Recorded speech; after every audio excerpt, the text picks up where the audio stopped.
time. It's time. It's time. It's time to shop. ನಮ್ಮ CMR shopping mall ನ latest designs, trendy fashions, ಅನೇಕ ವೆರೈಟಿಯ ಹೊಸ ವಸ್ತ್ರಗಳೊಂದಿಗೆ ಈ ದಸರಾ ಫೆಸ್ಟಿವಲ್ ಅನ್ನು ಸೆಲೆಬ್ರೇಟ್ ಮಾಡೋಣ. ಸಿಎಂಆರ್ ಶಾಪಿಂಗ್ ಮಾಲ್ ನ ಅದ್ಭುತವಾದ ಶುಭ ಆರಂಭ ಆಫರ್ಗಳು, 1+1 combo offer up to 51% off ಮತ್ತು ಇನ್ನೂ ಅನೇಕ. ನಮ್ಮ ಶಾಪಿಂಗಿನ ಬೆಸ್ಟ್ ಡೆಸ್ಟಿನೇಷನ್ ರಾಯಚೂರಿನಲ್ಲಿ. ಕೃಷ್ಣಗಿರಿ ಲೇಔಟ್ನಲ್ಲಿ ಸರ್ವೆ ನಂಬರ್ 1405 20 ಎಕರೆ ಸರ್ಕಾರಿ ಕೆರೆಯು ಖಾಸಗಿ ವ್ಯಕ್ತಿಗಳ ಹೆಸರಿಗೆ ಪಹಣಿಯಾಗಿ ಈಗ ಅಲ್ಲಿ ಹೊಸ ನಿವೇಶನಗಳು ಹುಟ್ಟಿಕೊಂಡಿವೆ ಎಂದು ಜೆಡಿಎಸ್ ಜಿಲ್ಲಾಧ್ಯಕ್ಷ ಎಂ ವಿರೂಪಾಕ್ಷಿ ಗಂಭೀರ ಆರೋಪ ಮಾಡಿದರು. ನಗರದ ಪತ್ರಿಕಾ ಭವನದಲ್ಲಿ ಪತ್ರಿಕಾಗೋಷ್ಠಿ ನಡೆಸಿ ಮಾತನಾಡಿದ ಅವರು, ಒತ್ತುವರಿ ಮಾಡಿಕೊಂಡು ಬಂದಿರುವ ವ್ಯಕ್ತಿಗಳು ಸಿಂಧನೂರಿನವರು ಹಾಗೂ ವಲಸೆ ಬಂದವರು 20 ಎಕರೆ ಕೆರೆಯನ್ನು ಸ್ವಂತಕ್ಕೆ ಮಾಡಿಕೊಂಡಿದ್ದಾರೆ ಎಂದರೆ ಇಲ್ಲಿ ಅಧಿಕಾರಿಗಳ ಸಹಕಾರ ಇದ್ದೇ ಇರುತ್ತದೆ. ಆದ್ದರಿಂದ ಆ ಅಧಿಕಾರಿಗಳ ಮೇಲೂ ಕ್ರಮ ತೆಗೆದುಕೊಳ್ಳಬೇಕು ಎಂದು ಆಗ್ರಹಿಸಿದರು. ನಮ್ಮ ಪುಣ್ಯಭೂಮಿ ಹಾಗೂ ಕರ್ಮಭೂಮಿ ಎನ್ಎಸ್ ಬೋಸರಾಜು ಅವರೇ ಸಣ್ಣ ನೀರಾವರಿ ಸಚಿವರಾಗಿದ್ದಾರೆ. ಮೊನ್ನೆ ತಾನೇ ಮುಖ್ಯಮಂತ್ರಿಗಳು ಕೆರೆ ಒತ್ತುವರಿಯನ್ನು ಮುಲಾಜಿಲ್ಲದೆ ತೆರವುಗೊಳಿಸಿ ಎಂದು ಆಜ್ಞಾಪಿಸಿದ್ದರು. ರಾಯಚೂರಿನಲ್ಲಿ ಮಾತ್ರ ಕೆರೆಗಳು ಒತ್ತುವರಿಯಾಗುತ್ತಲೇ ಇವೆ ಎಂದರು. ಇನ್ನು ಮಾವಿನ ಕೆರೆಯ ವಿಚಾರದಲ್ಲೂ ಒತ್ತುವರಿದಾರರಿಗೆ ಅನುಕೂಲವಾಗುವ ರೀತಿಯಲ್ಲಿ ಹೊಸ ಕಾಮಗಾರಿಗಳು ನಡೆಯುತ್ತಿರುವುದನ್ನು ಒತ್ತಿ ಹೇಳಿದ ಅವರು, ಸಚಿವರ ಪುತ್ರ ಬೋಸರಾಜು ಅವರು ಅಧಿಕಾರಿಗಳೊಂದಿಗೆ ಸಭೆ ನಡೆಸುವುದಕ್ಕೆ ಆಕ್ಷೇಪ ವ್ಯಕ್ತಪಡಿಸಿದ ಅವರು, ಅವರ ಸಭೆಗೆ ಅಧಿಕಾರಿಗಳು ಹೋದರೆ ನಾನು ಒಂದು ಪಕ್ಷದ ಜಿಲ್ಲಾಧ್ಯಕ್ಷನಿದ್ದೇನೆ. ನಾವು ನಮ್ಮ ಕಚೇರಿಯಲ್ಲಿ ಕರೆದ ಸಭೆಗೆ ಬರಬೇಕು, ಇಲ್ಲದಿದ್ದರೆ ಅವರ ಸಭೆಗೆ ಹೋಗಬಾರದು ಎಂದು ತಾಕೀತು ಮಾಡಿದರು. ಸಚಿವರ ರೀಬೂಟ್ ಹಾಗೂ ರೈಸಿಂಗ್ ರಾಯಚೂರು ಕಲ್ಪನೆಗಳು ಕೇಳಲಷ್ಟೇ ಚಂದ, ಕಾರ್ಯರೂಪದಲ್ಲಿ ಬರಲಿಲ್ಲ ಎಂದು ಅಸಮಾಧಾನ ಹೊರಹಾಕಿದರು. ನಿಷ್ಕ್ರಿಯಗೊಂಡಿರತಕ್ಕಂಥ ಶಾಸಕ ಕಾರ್ಯಪ್ರವರ್ತರಾಗಿ ಒಂದು ಕಾರ್ಯಕ್ರಮದಲ್ಲಿ ನಾನು ಹಕ್ಕುಚ್ಯುತಿ ಮಂಡನ ಮಾಡ್ತೀನಿ ಅಂತಕ್ಕಂಥ ಮಾತನ್ನು ಹೇಳಿರ್ತಕ್ಕಂಥದ್ದು ಬಹಳ ಸ್ಪಷ್ಟವಾಗಿರ್ತಕ್ಕಂಥದ್ದು. ಜೊತೆಯಲ್ಲಿ ಬಿಜೆಪಿಯ ಎಲ್ಲ ಮಹಾನಗರ ಪಾಲಿಕೆಯ ಸದಸ್ಯರು ನಗರಸಭೆ ಮಹಾನಗರ ಪಾಲಿಕೆಯಲ್ಲಿ ಏನೂ ಕೆಲಸಗಳಾಗ್ತಾ ಇಲ್ಲ, ಸಾರ್ವಜನಿಕರ ಕುಂದುಕೊರತೆಗಳಿಗೆ ಸ್ಪಂದಿಸ್ತಾ ಇಲ್ಲ, ವಿದ್ಯುತ್ ದೀಪ ಬೆಳಗ್ತಾ ಇಲ್ಲ, ಚರಂಡಿ ವ್ಯವಸ್ಥೆ ಸರಿಯಾಗಿಲ್ಲ, ರಸ್ತೆ ವ್ಯವಸ್ಥೆ ಸರಿಯಾಗಿಲ್ಲ ಅಂತೇಳಿ ನೇರವಾಗಿ ಮಹಾನಗರ ಪಾಲಿಕೆಯ ಸದಸ್ಯರು ಪತ್ರಿಕಾಗೋಷ್ಠಿಯನ್ನು ಮಾಡಿರ್ತಕ್ಕಂಥದ್ದು. ಆದ ನಂತರ ಮಾಜಿ ಶಾಸಕರಾಗಿರ್ತಕ್ಕಂಥ ಹಿರಿಯರಾಗಿರ್ತಕ್ಕಂಥ ಪಾಪರೆಡ್ಡಿ ಅವರು ಕೂಡ ಇಮಿಡಿಯೇಟ್ ಆಗಿ ಸ್ಪಂದನೆ ಮಾಡಿರ್ತಕ್ಕಂಥದ್ದು. ರಾಯಚೂರು ಜಿಲ್ಲೆಯಲ್ಲಿ ಒಂದು ಒಳ್ಳೆಯ ವಾತಾವರಣ, ನಿಜಾಂ ಸರ್ಕಾರದ ಆಗಿರ್ತಕ್ಕಂಥ ಕೆರೆಯ ಅಳತೆ ಎಷ್ಟು, ಅದರಲ್ಲಿ ಎಷ್ಟೆಷ್ಟು ಜನ ಭೂ ಕಬಳಿಕೆ ಆಗಿರತಕ್ಕಂಥದ್ದು ಕೂಡ ಈಗಾಗಲೇ ಜಿಲ್ಲಾಧಿಕಾರಿಗಳ ಜೊತೆ ಮಾನ್ಯತೆಯನ್ನು ಮಾತಾಡಿದರು. ಮೊನ್ನೆ ನಮಗೆಲ್ಲರೂ ಕೂಡ ಏನು ಬಹಳ ಕನಸಿನ ಮಾವಿನ ಕೆರೆ ಅಭಿವೃದ್ಧಿ ಆಗ್ತದೆ ಅಂತಕ್ಕಂಥದ್ದು ನಿಟ್ಟಿನಲ್ಲಿ ನಾವು ಕೂಡ ಸಭೆಗೆ ಹೋಗಿದ್ವಿ, ನಮ್ಮನ್ನು ಕೂಡ ಕರೆದಿದ್ದರು, ನಾವು ಕೂಡ ಸಭೆಗೆ ಹೋಗಿದ್ವಿ. ಆ ಸಭೆಯಲ್ಲಿ ಬಹಳ ದೊಡ್ಡ ಮಟ್ಟದಲ್ಲಿ ಅದನ್ನ ಸೌಂದರ್ಯೀಕರಣ ಮಾಡ್ತಿರ್ತಕ್ಕಂಥದ್ದು ನೋಡಿದ್ರೆ, ಇವತ್ತು ಮೊನ್ನೆ ಅದಾದ ನಂತರ ಜಿಲ್ಲಾಧಿಕಾರಿಗಳ ಸಭಾಂಗಣದಲ್ಲಿ ಸಭೆ ಆಯಿತು. ಆ ಸಭೆಯಲ್ಲಿ ಮಾನ್ಯ ಸಣ್ಣ ನೀರಾವರಿ ಸಚಿವರಾಗಿರ್ತಕ್ಕಂಥ ಬೋಸರಾಜ್ ಅವರು, ಶಾಸಕರು, ರಾಯಚೂರಿನ ಜನಪ್ರತಿನಿಧಿಗಳೆಲ್ಲ ಕೂಡಿದಾಗ ಜಿಲ್ಲಾಧಿಕಾರಿಗಳ ಚಂದ್ರಶೇಖರ್ ಅವರು ಮಾವಿನ ಕೆರೆಯಲ್ಲಿ ಎಷ್ಟು ಜಾಗ ಉಳಿದಿದೆ ಅಂತಕ್ಕಂಥದ್ದನ್ನು ನೇರವಾಗಿ ಅವರು ಹೇಳಿರ್ತಕ್ಕಂಥದ್ದು. ಈಗ ಸದ್ಯಕ್ಕೆ ಮಾವಿನ ಕೆರೆಯಲ್ಲಿ 127 ಎಕರೆ ಮಾತ್ರ ಲಭ್ಯವಿದೆ. 7 ಎಕರೆ 37 ಗುಂಟೆ ಒತ್ತುವರಿ ಆಗಿದೆ. 2 ಎಕರೆ 24 ಗುಂಟೆ ಕೊಳಗೇರಿ ನಿವಾಸಿಗಳಿಗೆ ಘೋಷಣೆಯಾಗಿದೆ, ಸ್ಲಮ್ ಘೋಷಣೆಯಾಗಿದೆ ಅಂತೇಳಿ ಜಿಲ್ಲಾಧಿಕಾರಿಗಳು ಸಭೆಯಲ್ಲಿ ಮಂಡನೆ ಮಾಡಿರ್ತಕ್ಕಂಥದ್ದು. ಜಿಲ್ಲಾಧಿಕಾರಿಗಳಿಗೆ ಅದರಲ್ಲಿ ಹೇಳ್ತಾರೆ, ಇಂದಿನ ಲಭ್ಯವಿದ್ದ ಭೂಮಿ ಅಂದರೆ ಅದು ಸುಮಾರು 180 ಎಕರೆ ಭೂಮಿಯನ್ನ ಈಗಾಗಲೇ 4 ಭಾಗದಲ್ಲಿ ಜೈರಾಬಾದ್ ರಸ್ತೆ ನಾವು ನೋಡ್ತಾ ಇದ್ದೀವಿ. ಒಂದೊಂದು 5-5 ಅಂತಸ್ತರ ಬಿಲ್ಡಿಂಗ್ಗಳು ಕಾಣ್ತಾ ಇದೆ. 5-5 ಅಂತಸ್ತರ ಬಿಲ್ಡಿಂಗ್ಗಳು 5-5 ಅಂತಸ್ತರ ಬಿಲ್ಡಿಂಗ್ಗಳು ಮಾಡ್ತಾ ಇದ್ದಾರೆ. ಅದೆಲ್ಲ ಕೂಡ ರಸ್ತೆಯಿಂದ ಹಿಡ್ಕೊಂಡು ಕಂಪ್ಲೀಟ್ KSRTC ವರೆಗೆ ಕೂಡ ಕೆರೆ ಇತ್ತು. ನಾವು ಹುಡುಗರು ಜೈರಾಬಾದ್ ಶಾಲೆಯಲ್ಲಿ 1ನೇ ಕ್ಲಾಸ್ 2ನೇ ಕ್ಲಾಸ್ನಲ್ಲಿ ಓಡೋ ತನಕ ಆ ರಸ್ತೆಯಲ್ಲಿ ಕೆರೆಯಲ್ಲೇ ಬರ್ತಾ ಇದ್ದೀವಿ. ಅದೆಲ್ಲ ಬಿಟ್ಟು ಈಗ ಲಭ್ಯವಿದ್ದ ಭೂಮಿ 127 ಎಕರೆ, 7 ಎಕರೆ 37 ಗುಂಟೆ ಒತ್ತುವರಿ ಆಗಿದೆ. 2 ಎಕರೆ 24 ಗುಂಟೆ ಸ್ಲಮ್ಗೆ ಕ್ಲಿಯರೆನ್ಸ್ ಆಗಿದೆ ಅಂತಕ್ಕಂಥದ್ದನ್ನು ಜಿಲ್ಲಾಧಿಕಾರಿಗಳು ಹೇಳ್ತಾರೆ.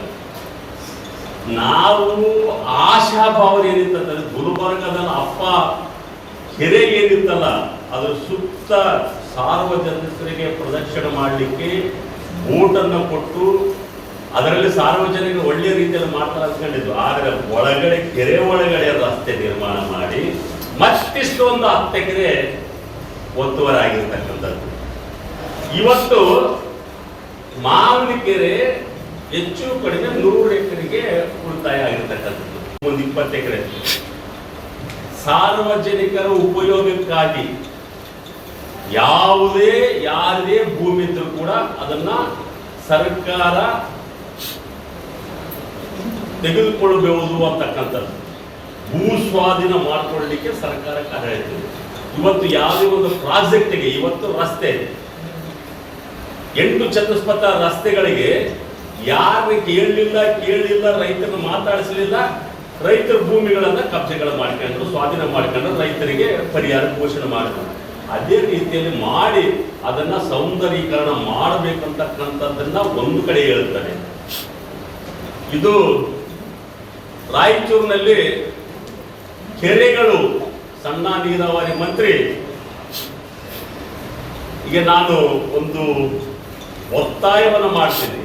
ರಾಯಚೂರಿನಲ್ಲಿ ಕೆರೆಗಳನ್ನ ಲೂಟಿ ಆಗ್ತಾ ಇದ್ದಾವೆ, ಕೆರೆಗಳು ಲೂಟಿ ಆಗ್ತಾ ಇದ್ದಾವೆ, ಯಾರು ಕೇಳ್ತಾ ಇಲ್ಲ. ಪ್ಲಾಟ್ಗಳಾಗಿ ಪರಿವರ್ತನೆ ಮಾಡ್ತಾರೆ. ನಲ್ಲಜೆರು ಅಂತೇಳಿ ನಮ್ಗೆ ಹೆಸರಿನ ನಲ್ಲಜೆರು ಶಿಯಾ ತಲಾವ್, ಅಲ್ಲಿ ಒಬ್ಬನು ಚಿತ್ರಮಂದಿರ ಕಟ್ಟಿದ್ದ. ಆಗಿನ ಜಿಲ್ಲಾಧಿಕಾರಿ ಆ ಚಿತ್ರಮಂದಿರಕ್ಕೆ ಪ್ರವೇಶನೇ ಕೊಡಲಿಲ್ಲ, ಅನುಮತಿನೇ ಕೊಡಲಿಲ್ಲ, ಅದು ಹಂಗೆ ಇತ್ತು. ಈಗಿನ ಜಿಲ್ಲಾಧಿಕಾರಿಗಳು, ಈಗಿನ ಅಧಿಕಾರಿಗಳು, ಈಗಿನ ಮಹಾನಗರ ಪಾಲಿಕೆ ಕಾರ್ಪೊರೇಷನ್ಗಳಿಗೂ ಅದಕ್ಕೆ ಪರ್ಮಿಷನ್ ಕೊಟ್ಟು ಅಲ್ಲಿ ಕಲ್ಯಾಣ ಮಂಟಪ ಮಾಡ್ತಾರೆ. ದೊಡ್ಡ ಮಟ್ಟದಲ್ಲಿ ಕಲ್ಯಾಣ ಮಂಟಪ. ಅಲ್ಲಿ ಬೊಂಬು ಬಿದಿರು ಮಾಡ್ತಕ್ಕಂಥ ಜನ ಆ ಒಂದು ಕೆರೆಯಲ್ಲಿ ಬೊಂಬುಗಳನ್ನ ನೆನೆಸಿಟ್ಟು ಬಿದಿರು ಕೆಲಸ ಮಾಡ್ತಕ್ಕಂಥದಕ್ಕೆ ಅನುಕೂಲ ಆಗ್ತಿರ್ತಕ್ಕಂಥದ್ದನ್ನ ಇತ್ತು. ಇದು ಸರ್ವೆ ನಂಬರ್ 1405. ಇದು ಕೆರೆ ಸುಮಾರು 20 ಎಕರೆ ಕೆರೆ. 20 ಎಕರೆ ಕೆರೆಯನ್ನ ತುಂಬಳ ಕೆರೆ, ಕೆಳಗಡೆ ಆಲಾಯಿ ಕೆರೆ. ಇದು ತುಂಬಳ ಕೆರೆ ಕೆಳಗಡೆ ನಮ್ಮೆಲ್ಲ ಹೊಲಗಳು, ನಮ್ಮ ಊಸೂರಿನ ಇಲ್ಲಿ ಕೃಷ್ಣಗಿರಿ ಲೇಔಟ್ ತುಂಬಳ ಕೆರೆ. ಇದ್ರ ಕೆಳಗಡೆನೆ ತೂಮಿತ್ತು. ಪ್ರತಿ ಇದರಲ್ಲಿ ನಾವು ನೀರನ್ನು ಬಿಡುಗಡೆ ಮಾಡ್ತೀವಿ. ನಮ್ಮ ಸ್ವಂತ ನಮ್ಮ ರಿಲೇಷನ್ಸ್, ನಮ್ಮ ಬೀಗರು ಬಿಜ್ಜರು ಸುಮಾರು 280 ಎಕರೆ ಭೂಮಿ ಅದರಲ್ಲಿ ನಂದಿತ್ತು. ಈಗೆಲ್ಲ ಮಾರ್ಕೊಂಡಿದೆ.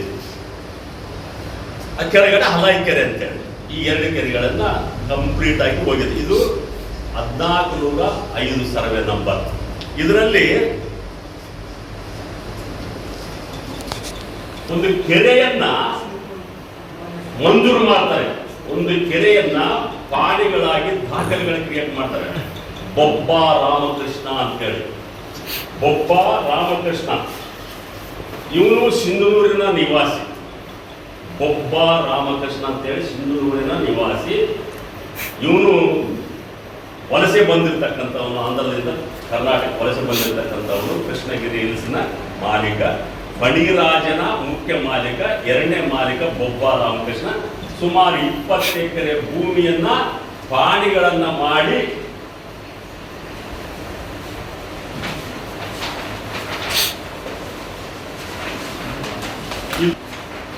ಲೇಔಟ್ ಪಾಣಿಗಳು ಮಾಡ್ಕೊಂಡು ಲೇಔಟ್ ಮಾಡ್ತಾರೆ. ಇಲ್ಲಿ ಕಂಪ್ಲೀಟ್ ಆಗಿ 2004, 1405, 1405 ಸರ್ವೆ ನಂಬರ್ಗಳು, ಎಲ್ಲ ಸರ್ವೆ ನಂಬರ್ಗಳು. ಇದು ಇವತ್ತು ಈ ಒಂದು ಕೃಷ್ಣಗಿರಿ ಹಿಲ್ಸ್ ಲೇಔಟ್ನಲ್ಲಿ ಒಂದೊಂದು ಪ್ಲಾಟ್ 20 ಲಕ್ಷಕ್ಕೆ ಹೋಗುತ್ತೆ. ಇದು ಮಾರುತಿ ಬಡಿಗೇರವರ ಮನೆ ಪಕ್ಕದಲ್ಲೂ ಆಗುತ್ತೆ. ಇದನ್ನು ಯಾಕೆ ಹೇಳಕ್ಕೆ ಇಷ್ಟಪಡ್ತೀನಿ ಅಂದ್ರೆ, ಒಬ್ಬ ವಲಸೆ ಬಂದಿರತಕ್ಕಂಥ ಬೊಬ್ಬ ರಾಮಕೃಷ್ಣ ನೇರವಾಗಿ 20 ಎಕರೆ ಭೂಮಿಯನ್ನ ಕೆರೆಯ ಅಂಗಳವನ್ನ ಪ್ಲಾಟ್ಗಳು ಮಾಡ್ತಾನಂತಂದ್ರೆ ಅದಕ್ಕೆ ಕೃಪಾ ಕಟಾಕ್ಷ ಇರಲೇಬೇಕಲ್ಲ. ಅದಕ್ಕೆ ಕೃಪಾ ಕಟಾಕ್ಷ ಇರಲೇಬೇಕಲ್ಲ. ಆ ಕೃಪಾ ಕಟಾಕ್ಷ ನೇರವಾಗಿ ಸಣ್ಣ ನೀರಾವರಿ ಮಂತ್ರಿ ಆ ಕೃಪಾ ಪೋಷಿತ ನಾಟಕದ ಕೃಪಾ ಪೋಷಿತ. ಯಾಕಂತ ಹೇಳಿದ್ರೆ ನನಗೆ ಒಂದ್ಸಲ ರವಿ ಬೋಸರಾಜ ಅಲ್ಲಿನ ಗಾರ್ಡನ್ಗೆ ಅದು ಯಾವುದು ಮಂದಿರ ಪಕ್ಕದಲ್ಲಿ ಆಫೀಸ್ ಇದೆ, ಬೊಬ್ಬ ರಾಮಕೃಷ್ಣದ ಆಫೀಸ್ನಲ್ಲಿ ಒಂದು ಸಬ್ಜೆಕ್ಟ್ ಮಾತಾಡಿ ಕರ್ಕೊಂಡು ಹೋಗಿದ್ದಾರೆ ನನಗೆ. ಎಲ್ಲ ಕಾರ್ಪೊರೇಷನ್ ನಮ್ಮ ನಗರ ಪಾಲಿಕೆ ಸದಸ್ಯರು ಜಿಲ್ಲಾ ಪಂಟಿ ಅಲ್ಲಿ ನೋಡ್ತಾ ಇದ್ದೆ ನಾನು, ಇದಿಷ್ಟು ನಮ್ಮ ಕೆರೆ ಕೂಡ ಒತ್ತುವರಿ ಆಗಿದೆ. ಇದನ್ನ ನಾನಿವತ್ತು ಒಂದು ಕೆರೆಯನ್ನ ಉಳಿಸಕ್ ಹೋಗಿ ಆ ಕೆರೆಯನ್ನ ಒತ್ತುವರಿದಾರರಿಗೆ ರಸ್ತೆ ಮಾವಿನ ಕೆರೆಯಿಂದ ರಸ್ತೆ ನಿರ್ಮಾಣ ಕಾಲಕ ಜೈರಾಬಾದ್ನಲ್ಲಿ ಇರತಕ್ಕಂಥ ಸ್ಲಾಟರ್ ಹೌಸು ಅಲ್ಲಿಂದ ಇಳ್ಕೊಂಡು ಕಂಪ್ಲೀಟ್ ಆಗಿ ರಸ್ತೆ ಅಲ್ಲಿ ಒತ್ತುವರಿದಾರರಿಗೆ ಮಾಡಿಕೊಟ್ಟಿದ್ದಾರೆ. ಅಲ್ಲಿಂದ ಬಂದು ಜೈರಾಬಾದ್ ರಸ್ತೆಗೆ ಹೋಗ್ತಕ್ಕಂಥ ಇದರಲ್ಲಿ 5 ಅಂತಸ್ತು 6 ಅಂತಸ್ತು ಬಿಲ್ಡಿಂಗ್ ಇದೆ, ಅಲ್ಲಿ ರಸ್ತೆ ಮಾಡ್ಕೊಂಡಿದ್ದಾರೆ. IDSF ಲೇಔಟ್ ಹಿಂಗೆ ಬರ್ತೀವಿ, ಈ ಎಲ್ಲ ಮನೆಗಳನ್ನ ಒತ್ತುವರಿ ಆಗಿರ್ತಕ್ಕಂಥ ಮನೆಗಳನ್ನ ತೆರವು ಮಾಡಿಸೋದು ಬಿಟ್ಟು ಅಲ್ಲಿ ಅವರಿಗೆ ಕರೆಕ್ಟಾಗಿ ಪ್ರೊಟೆಕ್ಷನ್ ಆಗಿ ರಸ್ತೆ ಮಾಡಿ ಆರಾಮಾಗಪ್ಪ ನೀವಿರ್ರಿ. ಇದು ನಮ್ಮ ಪುಣ್ಯಭೂಮಿ ಕರ್ಮಭೂಮಿಯ ಸಚಿವರಾಗಿರ್ತಕ್ಕಂಥ ಬೋಸರಾಜ್ ಅವರ ಕಾರ್ಯವಾಗಿದೆ. ಇದನ್ನ ನಾನು ಅವರಿಗೆ ಈಗಾಗಲೇ ಮಾನ್ಯ ಮುಖ್ಯಮಂತ್ರಿಗಳ ನೇತೃತ್ವದಲ್ಲಿ ಸಭೆಯಾಗಿದೆ. ಯಾರೇ ಕೆರೆ ಒತ್ತುವರಿಗಳನ್ನ ಮಾಡಿದ್ರೆ ಯಾವುದೇ ಮುಲಾಜಿಲ್ಲಾರ್ದೇ ಆ ಕೆರೆಗಳನ್ನ ಸಾರ್ವಜನಿಕರಿಗೆ ಉಪಯುಕ್ತ ಮಾಡಲಿಕ್ಕೆ ಅವಕಾಶ ಕೊಡಬೇಕು ಅಂತಕ್ಕಂಥದ್ದು ಮಾನ್ಯತೆ ದೇಶಕ್ಕೆ ಒಂದು ವಾರದ ಒಂದು ಸಭೆಯಾಗಿದೆ. ಈ ಕಾರಣಕ್ಕಾಗಿ ಮಾನ್ಯ ಸಚಿವರು, ಜಿಲ್ಲಾಧಿಕಾರಿಗಳು, ತಹಸೀಲ್ದಾರರು, ಸಹಾಯಕ ಆಯುಕ್ತರು ಇವರಿಗೆ ಬಂದಿರತಕ್ಕಂಥ ದಾಖಲೆಗಳನ್ನು ಒಂದೇ ಸಲ ಪರಿಶೀಲನೆ ಮಾಡಿದ್ರೆ ಅವ್ರನ್ನ ಇಮ್ಮಿಡಿಯೇಟ್ ಆಗಿ 20 ಎಕರೆ ಭೂಮಿ ಯಾವನು ಮಾಡಿಸ್ಕೊಂಡ್ರೆ ಅವ್ರ ಮೇಲೆ ಕ್ರಿಮಿನಲ್ ಮಾಡಿ ಅಧಿಕಾರಿಗಳು ತಹಸೀಲ್ದಾರ್ಲಿಂದ ಹಿಡ್ಕೊಂಡು ವಿಲೇಜ್ ಕಂಟೆಂಟ್ ಅದಕ್ಕೆ ಸ್ಥಳ ಪರಿಶೀಲನೆ ಮಾಡಿ ರಿಪೋರ್ಟ್ ಆಗೋದು. ಆ ರಿಪೋರ್ಟ್ ಮೇಲೆ ಕಂದಾಯ ನಿರೀಕ್ಷಕರು ರಿಪೋರ್ಟ್ ಹಾಕೋದು. ಡಿಪ್ಟಿ ನಾಡ ತಹಸೀಲ್ದಾರ್ ಮಂಜೂರು ಮಾಡ್ತಕ್ಕಂಥದ್ದು ಭೂಮಿ. ಈಗ ಇದನ್ನ ಇಡೀ ಕಂದಾಯ ಇಲಾಖೆ ಅಧಿಕಾರಿಗಳ ಒಂದು ಕೂಟ ಇವತ್ತು ಈ ಕೆರೆಗಳನ್ನು ನಾಶ ಮಾಡಲಿಕ್ಕೆ ಅನುಕೂಲ ಆಗ್ತಾ ಇದೆ. ಈ ನಿಟ್ಟಿನಲ್ಲಿ ಜಿಲ್ಲಾಧಿಕಾರಿಗಳು, ಮಂತ್ರಿಗಳು ಈ ಕಂದಾಯ ಅಧಿಕಾರಿಗಳನ್ನ ಕೂಡಲೇ ಅವ್ರ ಮೇಲೆ ಕ್ರಮವನ್ನ ಜರುಗಿಸಿ ಯಾರು ಇದಕ್ಕೆ ಕಾರಣರಾಗಿದ್ದಾರೆ ಅವ್ರ ಮೇಲೆ ಕ್ರಮವನ್ನ ಜರುಗಿಸಬೇಕಂತಕ್ಕಂಥ ಅಧಿಕಾರವನ್ನ ಮಕ್ಕಳು ಉಪಯೋಗಿಸ್ತಕ್ಕಂಥದ್ದು. ಕಳೆದ ರಾಯಚೂರಿನಲ್ಲಿ ನಾವು ಮಂತ್ರಿ ಮಗ ರವಿ ಬೋಸರಾಜ್ ಅವರು ರಾಯಚೂರಿಗೆ ವಿಶೇಷವಾಗಿ ವಿನೂತನವಾದಂಥ ಅಭಿವೃದ್ಧಿ ಪರವಾದಂಥ ರೀಬೂಟ್ ಅಂತಕ್ಕಂಥ ಒಂದು ಕಾರ್ಯಕ್ರಮವನ್ನು ಮಾಡಿದರು. ಅದನ್ನು ತನ್ನ ನೇತೃತ್ವದಲ್ಲೇ ಮಾಡಿದರು. ಅಲ್ಲಿ ಅಧಿಕಾರಿಗಳು ಎಲ್ಲರೂ ಸೇರಿಸಿಕೊಂಡು ರಾಯಚೂರಿನಲ್ಲಿ ಬಹಳ ದೊಡ್ಡ ಅಭಿವೃದ್ಧಿ ಮಾಡೋಣ ಅಂತಕ್ಕಂಥದ್ದು ಹೇಳಿದರು. ಅದು ರೀಬೂಟ್ ಹೋಗಿ ಯಾರ ಬೂಟ್ ನೆನಪನ್ನು ಗೊತ್ತಾಗ್ತಾ ಇಲ್ಲ. 2 ವರ್ಷ ಅದಕ್ಕೆ ಹೋಗಿದ್ದಾರೆ. ಈಗ ಮತ್ತೊಂದು ಹೊಸ ರೈಸಿಂಗ್ ರಾಯಚೂರು ಅಂತೇಳಿ ಮತ್ತೊಂದು ಕಾರ್ಯಕ್ರಮ ಆಗ್ತಾ ಇದೆ. ಇದನ್ನ ಮಾಡತಕ್ಕಂಥವರು ಮಂತ್ರಿಗಳ ಅಧಿಕಾರವನ್ನ ಮಕ್ಕಳು ಅಧಿಕಾರಿಗಳನ್ನ ಸಭೆಗಳನ್ನ ಕರೆದು ಮಾಡ್ತಕ್ಕಂಥದ್ದು. ನಾನು ಇವತ್ತು ಜಿಲ್ಲಾಧಿಕಾರಿಗಳಿಗೆ ಒಂದು ಒತ್ತಾಯವನ್ನು ಮಾಡ್ತೀನಿ. ನಾನು ಪಕ್ಷದ ಜಿಲ್ಲಾಧ್ಯಕ್ಷನಾಗಿ ರಾಯಚೂರಿನ ಅಭಿವೃದ್ಧಿಗಳ ವಿಷಯದಲ್ಲಿ ಮಹಾನಗರ ಪಾಲಿಕೆ ಅಧಿಕಾರಿಗಳು, ಕಂದಾಯ ಅಧಿಕಾರಿಗಳು, ರಾಯಚೂರು ಜಿಲ್ಲಾಧಿಕಾರಿಗಳನ್ನ ನಮ್ಮ ಕಚೇರಿಯಲ್ಲಿ ಸಭೆಗಳನ್ನು ಕರಿತೀವಿ. ನೀವು ಬರಬೇಕು, ಇಲ್ಲ ನೀವು ಅಧಿಕಾರವನ್ನು ದುರುಪಯೋಗ ಪಡಿಸ್ಕೊಂಡಂಗಾಗತ್ತೆ. ಯಾಕಂತ ಹೇಳಿದ್ರೆ ಈಗ ಮಂತ್ರಿಗಳ ಮಾಡಲಿ, ಅವ್ರಿಗೆ ಜವಾಬ್ದಾರಿ ಇದೆ. ಅದನ್ನು ಬಿಟ್ಟುಬಿಟ್ಟು ಯಾರು ಮಾಡ್ತಾರೆ? ನಾವು ಹೋದ್ರೆ ಕುರ್ಚಿ ಹಾಕಂಗಿಲ್ರಿ. ಅಲ್ಲಿ ನಗರ ಪಾಲಿಕೆಯಲ್ಲಿ ಕುರ್ಚಿ ಇಲ್ಲ, ಕಮಿಷನರ್ ಚೇಂಬರ್ ಮುಂದೆ ಕುರ್ಚಿ ಇಲ್ಲ, ಸಾರ್ವಜನಿಕರಿಗೆ ಪ್ರತಿನಿಧಿಗಳ ಕುರ್ಚಿ ಇಲ್ಲ. ಅಂತ ಅಧಿಕಾರಿಗಳಿಗೆ ಯಾರೋ ಒಬ್ಬರನ್ನ ಕರೆದ್ರೆ ಅದಕ್ಕೆ ಹೋಗಿ ಸಭೆಗಳನ್ನು ಮಾಡ್ತಕ್ಕಂಥದ್ದು, ಆ ಸಭೆಗಳಲ್ಲಿ ರಾಯಚೂರಿನ ಅಭಿವೃದ್ಧಿ ಪರವಾಗಿ ಮಾತಾಡ್ತಕ್ಕಂಥದ್ದು ನೋಡಿದ್ರೆ ಬಹಳ ಎಲ್ಲಿ ಹೋಗ್ತದೆ ಇದು ದಾರಿ ಅಂತಕ್ಕಂಥದ್ದು ನಾವು ನೋಡ್ತಾ ಇದ್ದೀವಿ. ರಾಯಚೂರು ಸೈನಿಗೆ ಈಗ ಇಲ್ಲಿಗೆ ಪ್ರೆಸ್ ಕ್ಲಬ್ ಬರಕಾಲಕ್ಕೆ ಟೂ ವೀಲರ್ಲಿಂದ ಬರಕಾಗಿಲ್ಲ, ಟೂ ವೀಲರ್ಲಿಂದ ಬರಕಾಗಿಲ್ಲ. ಪಕ್ಕದಲ್ಲಂದು ಒಂದು ವಿದ್ಯಾಭಾರತಿ ಒಂದು ಬ್ರಿಡ್ಜ್ ಇದೆ. ಆ ಬ್ರಿಡ್ಜ್ ಒಳಗಡೆ ಮಕ್ಕಳು ಶಾಲೆಗೆ ಹೆಂಗ್ ಹೋಗ್ತಾರೋ, ಜನ ಹೆಂಗ್ ಹೋಗ್ತಾರೋ, ಮೊಣಕಾಲವರೆಗೆ ನೀರು ನಿಂತಿರ್ತಾವೆ ನಿರಂತರವಾಗಿ, ಕಂಟಿನ್ಯೂ ಆಗಿ. This is the shining rising Raichur. ಇದು ರೈಸಿಂಗ್ ರಾಯಚೂರು ಅವರಿಗೆ. ಇದನ್ನ ದಯವಿಟ್ಟು ನಾವು ನಿರಂತರವಾಗಿ ಜೊತೆ ಇರ್ತೀವಿ ಅಂತಕ್ಕಂಥ ಲೈಟ್ ಇಲ್ಲ.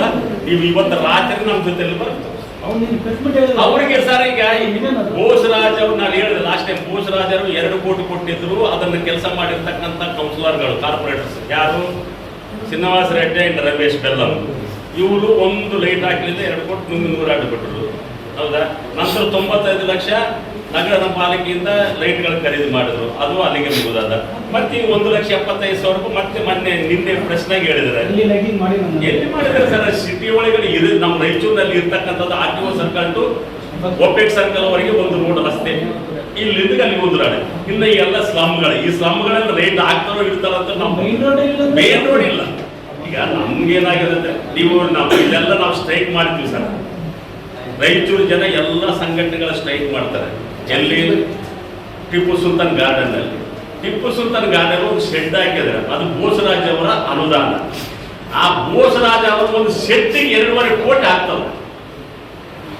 ಆತ ಓಡಿ ಇನ್ಸ್ಪೆಕ್ಷನ್ ಮಾಡಿ, ಆತ ಸ್ಥಳ ಪರಿಶೀಲನೆ ಮಾಡಿ ಇದನ್ನ ಕಾಮಗಾರಿಯನ್ನು ಗುಣಮಟ್ಟದ ಕಾಮಗಾರಿ ಮಾಡ್ಬೇಕಂತ ಹೇಳಿ 2.5 ಕೋಟಿ. ಇದು ಯಾರನ್ನ ಕೇಳ್ಬೇಕಲ್ಲ ಸರ್? ಆಯ್ತು, 2 ಕೋಟಿ ಮಾಡಿದ್ರೆ ಯಾರು ಕೇಳ್ಬೇಕಲ್ಲ?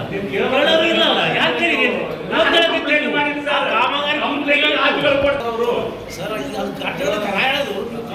ಈ ಸಂದರ್ಭದಲ್ಲಿ ಸಣ್ಣ ನರಸಿಂಹ ನಾಯಕ, ನರಸಪ್ಪ ಆಶಾಪೂರು ಸೇರಿದಂತೆ ಇತರರಿದ್ದರು.